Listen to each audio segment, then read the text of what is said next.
So picture the scene. It is early evening, right? December 1st, 1955, in Montgomery, Alabama. Mm. A public bus pulls to a stop, and this sensibly dressed woman in her 40s boards. I mean, you really have to understand her day. She has spent her entire shift bent over an ironing board in this dingy, windowless basement tailor shop. Just brutal physical labor. Exactly. Her feet are swollen, her shoulders are aching. So she sits down in the first row of the designated colored section and just, quietly watches as the bus fills up. Right. And then the driver orders her to give her seat to a white passenger. See, the physical exhaustion of that moment is just, it's so often lost in the historical retelling. We treat it like this purely philosophical stand, but she was deeply bodily tired. No. The driver demands the seat, fully expecting the usual compliance, which is, born of terror and exhaustion, and she utters a single word: no. Just no. And the driver threatens to have her arrested. She responds with this almost unnerving calm, "You may do that." The police officer arrives. Yeah. Asks why she won't move. And she just asks him, "Why do you all push us around?" And the officer doesn't even have an ideological answer. He just says, I don't know, but the law is the law and you're under arrest. Which really sets up one of the most fascinating contrasts in American history, I think. Oh, absolutely. Because later that afternoon, there's this massive rally for her at the Holt Street Baptist Church. 5,000 people squeeze inside the building, right? Yeah, and the overflow crowd is just standing out in the streets listening through loudspeakers. Exactly. And a young Reverend Martin Luther King Jr. steps up to the pulpit. He delivers this booming, transcendent oratory. He talks about the iron feet of oppression and, the piercing chill of an alpine November. It's iconic. It is. And he hugs her in front of the crowd. Yeah. But she stands there, completely silent. She doesn't give a speak. She doesn't rally the troops. Right. But her mere presence, her quiet physical fortitude, it galvanizes those 5,000 people to launch a 381-day bus boycott. And that's the thing, right? When we think of someone who can stare down the entire legal system of the Jim Crow South, we instinctively picture someone with this fiery temperament. A giant personality. Yes, exactly. But when Rosa Parks died in 2005, the obituaries described a woman who was soft-spoken, sweet, and small in stature. They called her timid and shy, yet said she possessed the courage of a lion. Which is such a striking paradox. It is. Even she recognized it, titling her autobiography Quiet Strength. And that paradox, the idea that silence can be powerful, that shyness can house immense courage, is what brings us here today. I am so excited for this one. Welcome to the Book Nook. We're doing a deep dive into Susan Cain's landmark book, Quiet: The Power of Introverts in a World That Can't Stop Talking. Such a paradigm-shifting read. Truly. So today, our mission is to dismantle this deeply ingrained societal assumption that quiet means weak. We're going to examine the hidden biological machinery that dictates our temperaments, and we're going to explore how we built an entire global culture around the loudest voices in the room. And we really did build everything around them. The assumption that the loudest person is the most capable is so embedded in our institutions that we rarely even question it anymore. Right. We see it in who gets promoted, who gets elected, who gets celebrated. But to understand the etiology of this bias, we have to look back to a massive psychological shift that occurred in American society right around the turn of the 20th century. Okay, let's unpack this.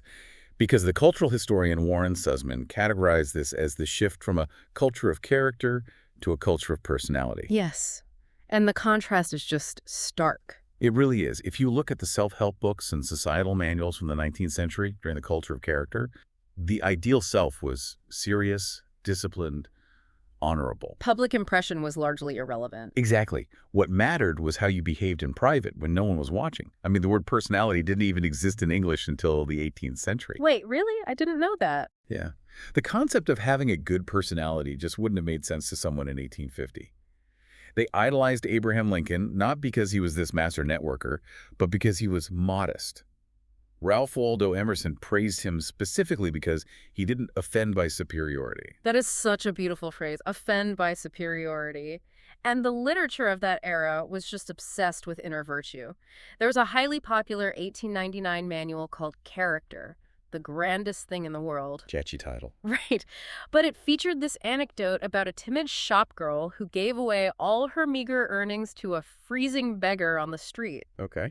But the crux of the story wasn't just her generosity. It was that she immediately rushed away before anyone could see what she had done or identify her. Oh, wow. So the anonymity was the point. Exactly. Her virtue was intrinsically tied to her anonymity. Doing the right thing was important, but doing it quietly was the ultimate sign of moral fortitude. Man, how times have changed. Because then we cross the threshold into the 1920s, and the vocabulary of success completely inverts. It's a total 180. The self-help industry basically abandons inner virtue and begins worshiping outer charm. It becomes entirely about knowing what to say, how to say it, and projecting magnetism. And that same author, right? Yes, that same author who wrote the 1899 book about the anonymous shopgirl Orison Swett Martin published another bestseller in 1921. He titled it Masterful Personality. The irony is just incredible. It's wild. The 19th century guides used words like duty, honor, morals, and integrity. The 1920s guides used words like fascinating, stunning, dominant, forceful, energetic. It's a complete architectural redesign of the ideal human. And Dale Carnegie is the absolute poster child for this new architecture. Oh, 100%. Because his life trajectory is the culture of personality writ large. He grew up as a poor farm boy in Missouri, totally steeped in those traditional 19th century moral standards. Right. But as he entered the workforce, he became a traveling salesman selling beef for Armour & Company, and he faced grueling, relentless rejection. Which would break anyone, honestly. Completely. So he eventually makes his way to New York City and pitches an idea to teach a public speaking class at a YMCA night school. And the Y director thought he was crazy, right? He was so skeptical. He refused to pay Carnegie his standard $2 per session rate. He just couldn't fathom why everyday businessmen would want to learn public speaking. Well, the director severely underestimated the absolute terror of the new American workforce. Precisely. Carnegie's class was an overnight sensation because he tapped into this profound new insecurity. Men in this newly industrialized, highly competitive business environment felt invisible. They were terrified of being swallowed up by the crowd. Exactly. So in 1913, Carnegie publishes Public Speaking and Influencing Men in Business, fundamentally arguing that speaking ability wasn't just a niche skill for lawyers and politicians anymore. It was the primary weapon for basic economic survival. And the advertising industry aggressively poured gasoline on this fire. Oh, the ads from back then are unhinged. Yeah, they really are. Early print ads used to be purely informational. They would say, Eaton's Highland linen, the freshest and cleanest writing paper. They just described the product. Right. Very straightforward. But by the 1920s, the ads stopped selling the product and started selling anxiety. They cast the consumer as a performer constantly failing an audition. Oh, the Woodbury soap ad. Yes. Woodbury soap ran an ad warning in bold letters. All around you, people are judging you silently. That is so deeply paranoid. It is. And Williams Shaving Cream told men, critical eyes are sizing you up right now. They weaponized the public gaze. You were no longer evaluated by your private character. You were evaluated by your public performance. I look at that shift from farms to cities, from small towns to corporate conglomerates, and I struggle to view it purely as a malicious psychological hijacking. How do you mean? Well, if you lived in a small village in 1850, everyone knew your family lineage. They knew your actual character because they literally watched you grow up. But as America industrialized, millions of people moved into these packed cities. They were suddenly entirely anonymous, surrounded by strangers. In a crowded environment where you only get a 30-second first impression, isn't developing a forceful, projecting personality just a biological necessity? Like a defense mechanism? Yeah. You need a billboard to signal who you are before the crowd swallows you whole. So wasn't Carnegie just teaching survival skills? What's fascinating here is that the etiology of the shift was absolutely a survival mechanism adapted for urbanization. You're completely right. We became a nation of employees rather than a nation of independent farmers. We were interacting with dozens of strangers daily. The issue isn't that projecting your personality became a useful tool. The issue is that this survival mechanism metastasized into what the text calls the extrovert ideal. Right. It went too far. Way too far. It morphed into this oppressive monolithic standard where extroversion wasn't just helpful, it was the only medically and socially acceptable way to exist. Wow. Yes. Introversion was no longer seen as a different operating system. It was viewed as a glitch. By the time we reached the late 20th century, the psychiatric establishment began classifying the fear of public speaking as a clinical pathology social anxiety disorder, Oh, right. specifically if it interfered with your corporate advancement. That's wild. Right. We literally pathologized quietness. We went from, it's helpful to be charming in a big city, Yeah. to, if you don't like public speaking, you are medically broken. Exactly. And that ideal didn't just stay in the 1920s. It became the foundational operating logic of our modern elite institutions. Like, if Dale Carnegie poured the foundation, places like Harvard Business School built the cathedral. That is a perfect way to put it. Let's look at the absolute pinnacles of modern success, starting with Tony Robbins, who is essentially the modern apotheosis of this extrovert ideal. Tony Robbins operates on a scale that is difficult to even comprehend. He has coached global leaders, royalty, elite athletes. It's a massive empire. It is. And the author attended his entry-level Unleash the Power Within seminar. The sensory environment of that event is highly revealing. It sounds totally overwhelming. From the moment attendees enter the convention center, the atmosphere is engineered for maximum physiological arousal. People are shrieking, dancing, pumping their fists. And the music is blaring. Blaring. And the climax of the event is the firewalk walking barefoot over hot coals. Robbins himself is characterized by a hyperthymic temperament. He is exuberantly upbeat, relentlessly energetic, perpetually confident. But you know, what's fascinating about the Robbins phenomenon is how it conflates salesmanship with moral righteousness. Yes. Robbins genuinely believes that becoming a better salesperson makes you a better human being. He uses his massive seminars to pitch even more exclusive, wildly expensive seminars. Up to his, what, $45,000 a year platinum partnership? Yeah, 45 grand. But he doesn't see it as a grift. In this extrovert ideal culture, we are taught that if you have a gift or an idea, failing to spread it aggressively is almost an act of selfishness. Right.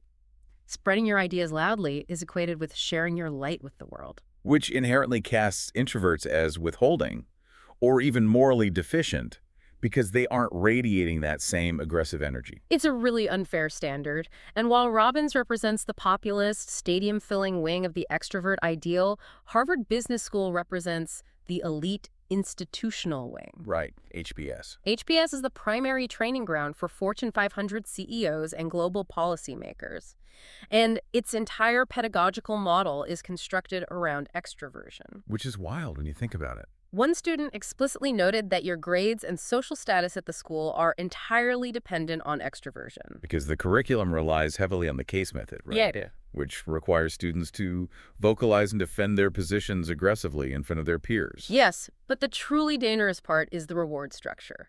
Students are incentivized to dominate the airspace even when they have absolutely nothing novel to add. That's the worst part. The text points out that students will forcefully repeat a point that was just made 5 minutes earlier simply to ensure they are seen speaking. So it creates an environment where volume and confidence are completely decoupled from insight and accuracy. Exactly. And this dynamic breeds a very specific type of disaster, beautifully captured in the concept of the bus to Abilene. Oh, I love this anecdote. It's so telling. It's used to describe a phenomenon where a group of people collectively decide to take a miserable, long bus ride to a town called Abilene in the sweltering heat, simply because one person confidently suggested it. And everyone else just assumed that the initiator knew what they were doing. Right. Nobody actually wanted to go.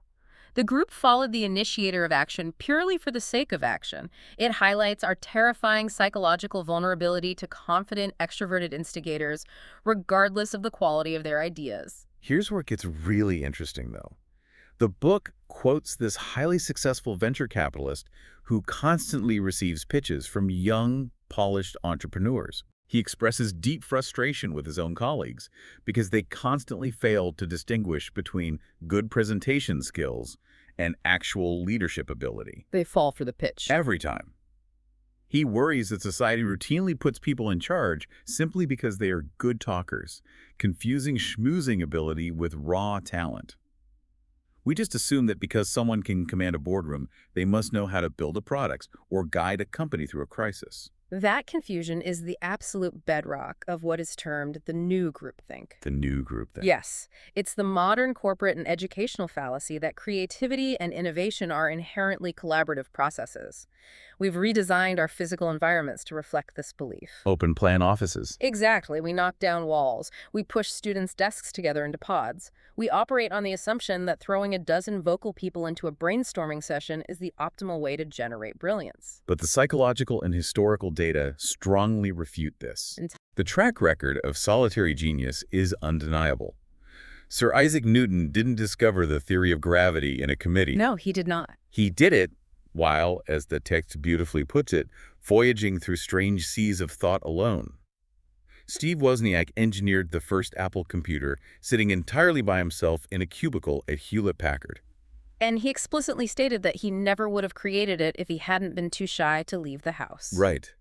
The reality is that if you are sitting in the backyard alone under an apple tree, while everyone else is inside clinking glasses at a networking mixer, you are the ones, statistically, most likely to have an apple fall on your head. Solitude isn't just a preference for some people, it is a critical prerequisite for deep innovation. But our institutions treat solitude like a disease.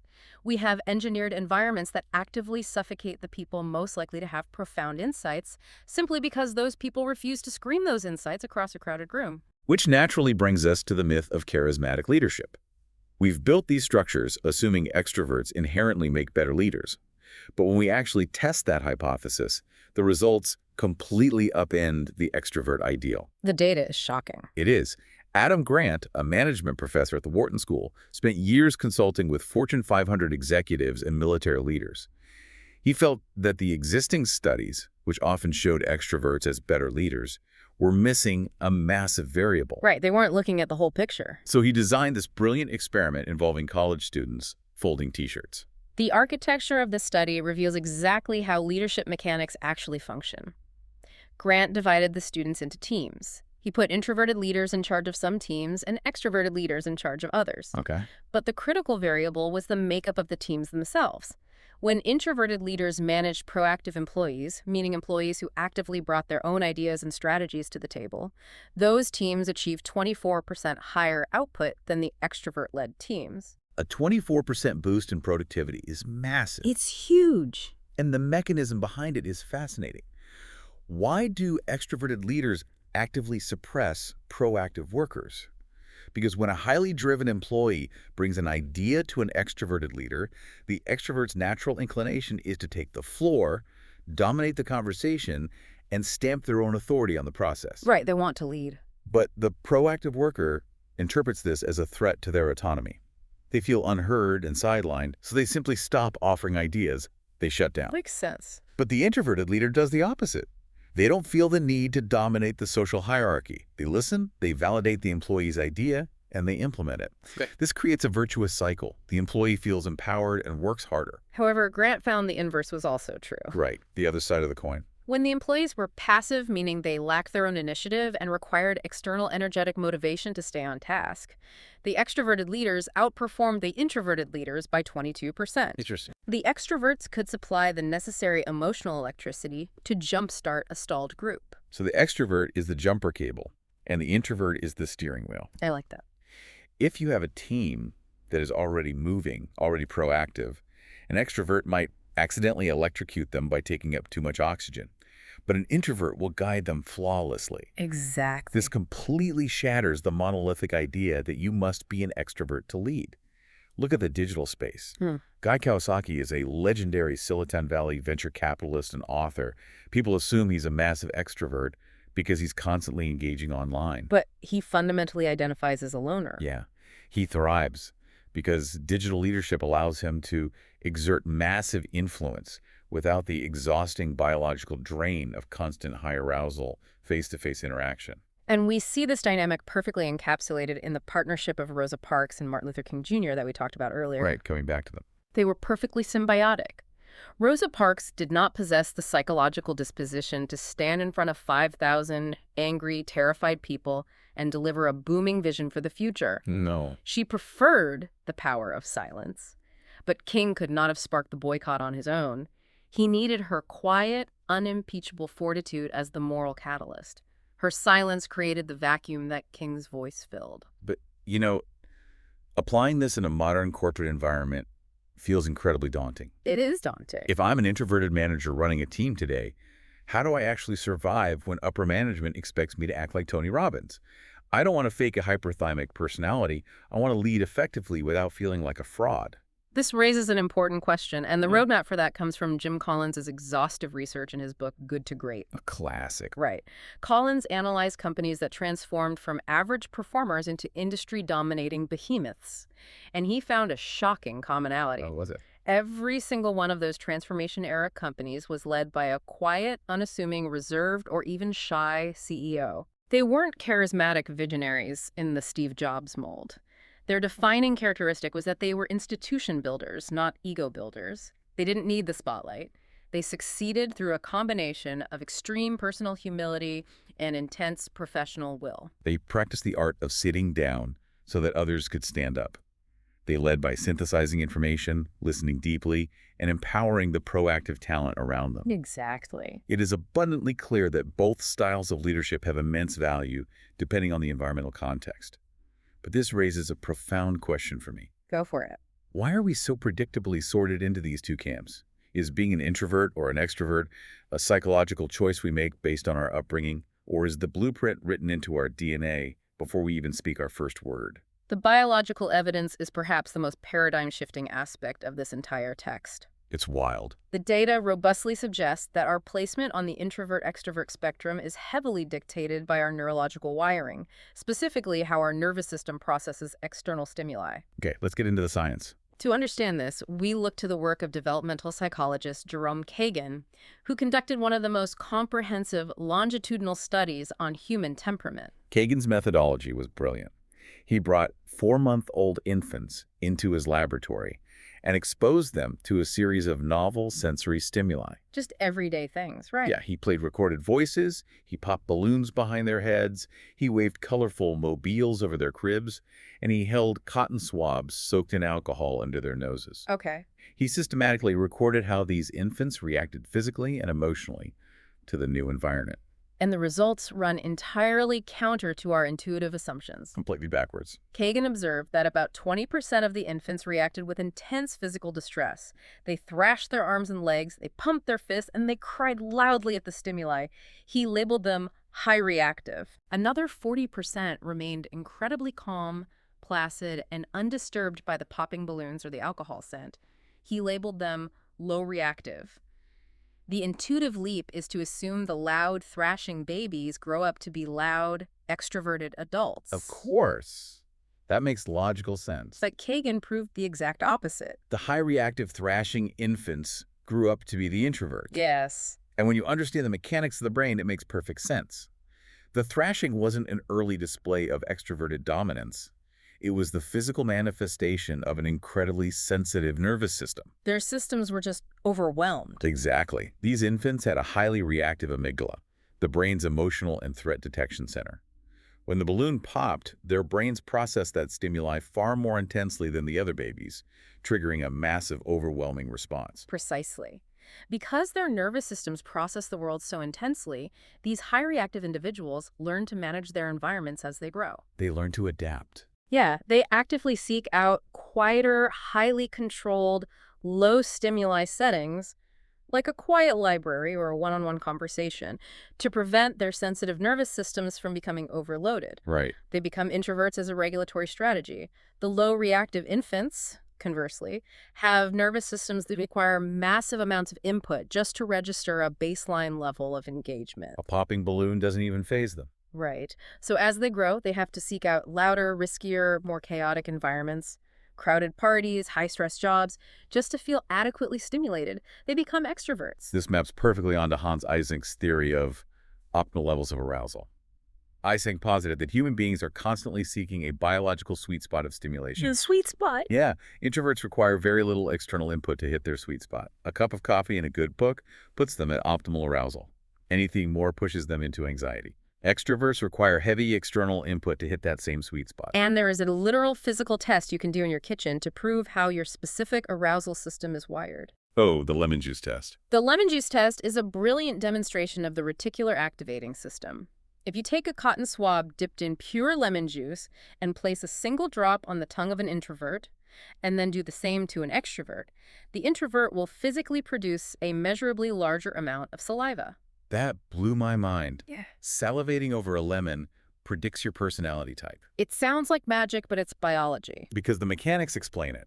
The part of your brainstem that reacts to the sour, intense taste of a lemon is deeply connected to the arousal system that processes loud music or a crowded room. Right. The introvert's sensory equipment is simply turned up to a higher volume. But this biological divergence doesn't just dictate whether you like dinner parties or raves. It dictates how you handle risk, money, and power. And the text draws a direct, terrifying line between this biology and the 2008 Wall Street financial collapse. It does, and the bridge connecting biology to the financial collapse is dopamine. Dopamine is the neurotransmitter responsible for reward-seeking behavior. It's the chemical that gives you a rush when you anticipate a victory, whether that's winning a bet, securing a promotion, or closing a massive corporate merger. And extroverts have more active dopamine systems. Exactly. Extroverts possess highly active dopamine reward networks. They are intensely sensitive to the thrill of a potential payoff. If we use an analogy, extroverts are like drivers in a sports car with a cinder block on the gas pedal. Their dopamine systems are screaming at them to chase the reward. I love that visual. And introverts, on the other hand, are driving with highly calibrated, sensitive brakes. Their nervous systems are constantly scanning the periphery for warning signs, threats, and potential catastrophic outcomes. That's an excellent framing. Extroverts get a literal buzz from the pursuit of rewards, which can lead to phenomenal achievements. Yeah. But if we connect this to the bigger picture, the dark side of that dopamine buzz is that it creates a psychological blinder to risk.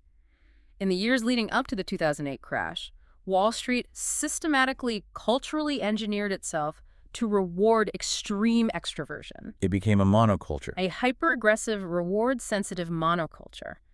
The text highlights Ted Turner, an extreme extrovert, who literally compared the AOL-Time Warner merger to his first sexual experience. That is just wow. Right, that is a brain completely hijacked by the dopamine thrill of the deal, entirely disconnected from the rational risks involved. Or Chuck Prince, the former CEO of Citigroup. Yeah, as the housing market was showing massive structural fractures, he famously justified continuing to finance highly leveraged toxic buyouts by saying, as long as the music is playing, you've got to get up and dance. He couldn't pump the brakes. He literally couldn't. Compare that to an archetypal introvert like Warren Buffett. Buffett is famously cautious, statistical, emotionally detached from the frenzy of the crowd. He didn't care about the music playing. No.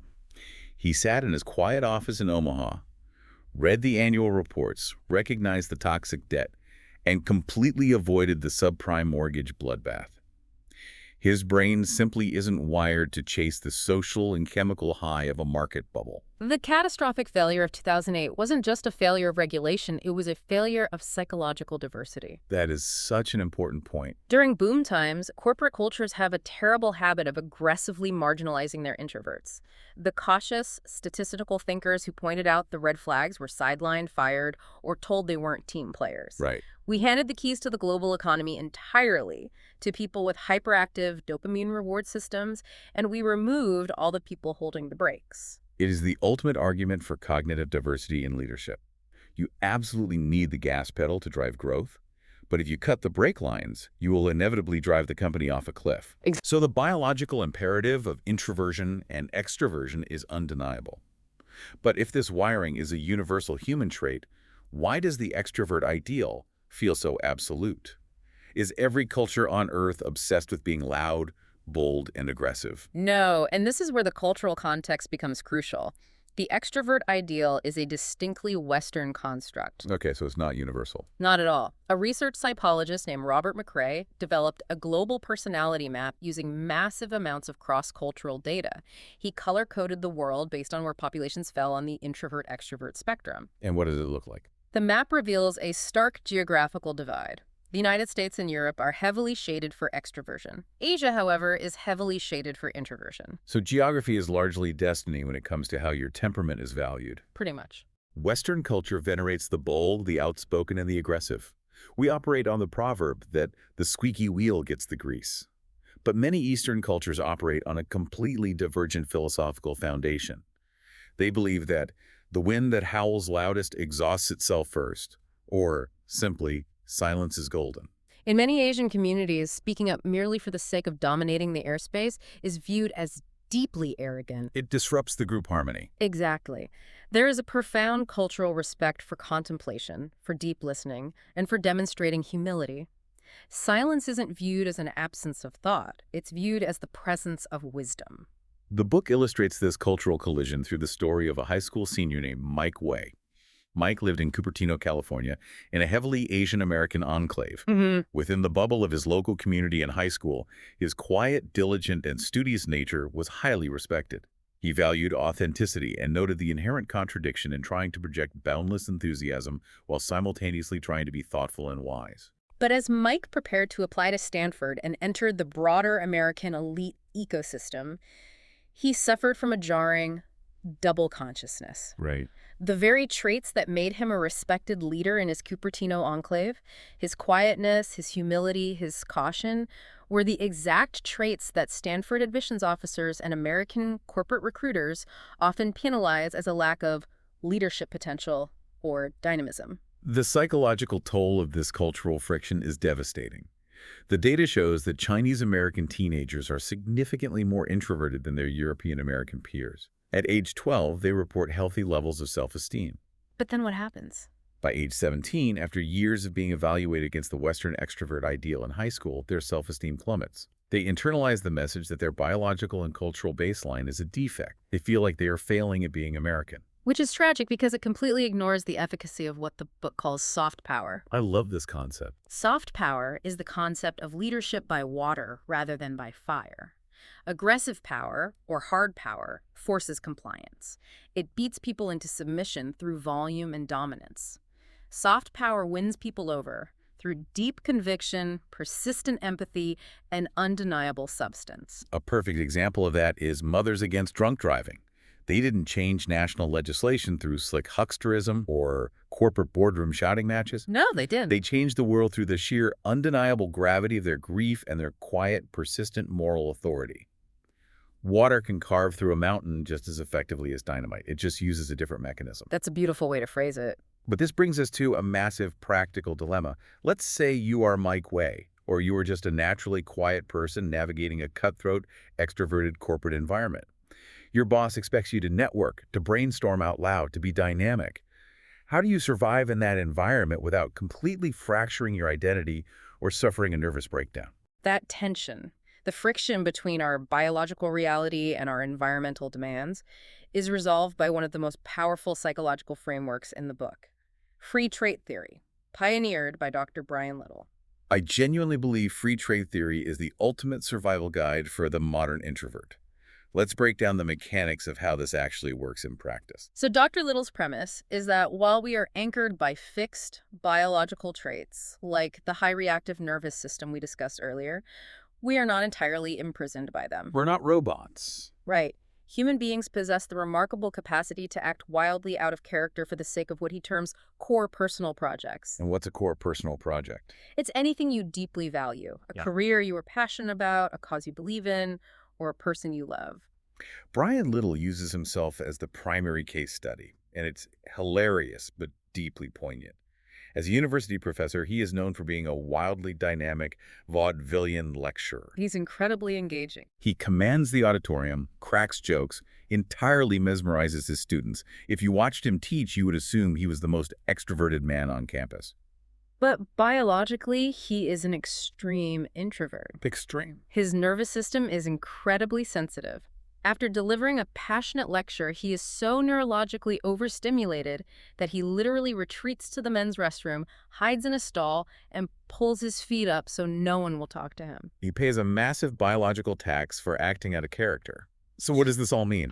The vital distinction in free trait theory is that he isn't faking it. Exactly. He isn't being inauthentic. Right. He is strategically marshaling his energy to project extroversion because he cares so deeply about his core personal project, educating his students. It is a sacrifice made out of passion. But you can't run a sensitive engine in the red zone forever without blowing it up. No, you'll burn out. The only way Brian Little or any introvert can sustain this extroverted performance is by ruthlessly protecting what the theory calls restorative niches. Okay, tell us about restorative niches. A restorative niche is a physical space or a dedicated block of time that allows your nervous system to drop back down to its optimal baseline level of arousal. For Little, it was the bathroom stall. Right. For a corporate lawyer mentioned in the text, it was the quiet, solitary hours spent meticulously researching case law in the library, which recharged her enough to act like an aggressive shark during a courtroom trial. The challenge is actually enforcing these niches, which requires creating a free trade agreement. This is a negotiation with yourself and the people around you. It's literal agreement. Yeah. You agree to act out of character for a specific, bounded period of time in exchange for guaranteed recovery time. If an introverted employee agrees to lead the loud, high-energy sales pitch on Thursday, the free trade agreement is that Friday is a blocked-off, no-meetings day for quiet, deep work. And if you don't negotiate and protect that restorative niche, you will inevitably suffer burnout, chronic anxiety, and physical illness. You literally get sick. Yes. And this negotiation isn't just vital for corporate survival, it is the absolute bedrock of successful, intimate relationships. Introverts and extroverts are frequently drawn to one another. They offer a complementary balance. Opposite attract. But that biological divergence can also create immense, confusing friction in a marriage. Let's examine that friction because it usually stems from a fundamental misunderstanding of what introversion actually is. Yeah. We equate introversion with being antisocial or misanthropic. Which is completely wrong. But the psychological data shows that introverts and extroverts are simply differently social. Introverts score exceptionally high on the need for intimacy. They crave deep, authentic, unfiltered connection, usually with one or two people at a time. While extroverts score high on the need for social impact, Right. they crave the high arousal environment of a crowd, and they want to exert influence over a broad network. The book highlights a couple, Emily and Greg, who perfectly illustrate this clash. Emily is an introvert, Greg is an extrovert. Every Friday night, they have the exact same argument. I think a lot of couples will relate to this. Oh, definitely. Greg has had a stressful week at work, and his mechanism for decompressing is to host a large, loud dinner party. He needs the social impact and the high arousal energy to recharge. Makes sense for him. Emily has also had a stressful week, but her mechanism for decompressing is to have a quiet, intimate dinner with just Greg. And because they don't understand the biology, they interpret the disagreement as a personal attack. Yeah. Greg thinks Emily is being coldly antisocial and actively rejecting his friends. Emily thinks Greg is actively avoiding intimacy with her by constantly surrounding them with a crowd. But neither is true. They're just trying to regulate their completely different nervous systems. Exactly. Once they apply the free trade agreement to their marriage, the resentment vanishes. Greg goes out to a loud bar with his friends on Friday night while Emily stays home to read, and they protect Saturday morning for deep, intimate connection. Understanding this biological framework allows you to stop trying to fix the people around you. And when you stop trying to fix an introvert, they can leverage their unique wiring to dominate in entirely unexpected arenas. Oh, like John Burkhoff. Yes. Take John Burkhoff, who became a record-shattering knife salesman. Selling knives in people's living rooms is the quintessential extroverted profession. It requires knocking on doors, facing rejection, and pitching constantly. And Burkhoff is a textbook introvert. Quiet, reflective, naturally inclined to stay in the background. So how does an introvert break sales records? By completely inverting the traditional sales mechanism. Burkhoff realized that the extrovert ideal of sales, the fast-talking, aggressive, dominating pitch, often triggers resistance in the buyer. Because nobody likes being sold to. Right. People don't buy things simply because they understand the product specs. They buy things because they feel deeply understood by the person selling it to them. Burkhoff walked into living rooms, and instead of shouting a pitch, he asked a relentless series of thoughtful questions. He listened intensely. He tuned his frequency to the customer's specific needs. He transformed a high-pressure sales pitch into a quiet, intimate consultation. He essentially engineered his extroverted job into a rolling series of restorative niches. He engaged his natural superpower deep listening to establish trust far faster than a charismatic extrovert ever could. Which proves that success isn't about changing your temperament. It's about optimizing your environment. And nowhere is that principle more urgently needed than in how we raise our children. Oh, the parenting aspect of this book is so important. It is.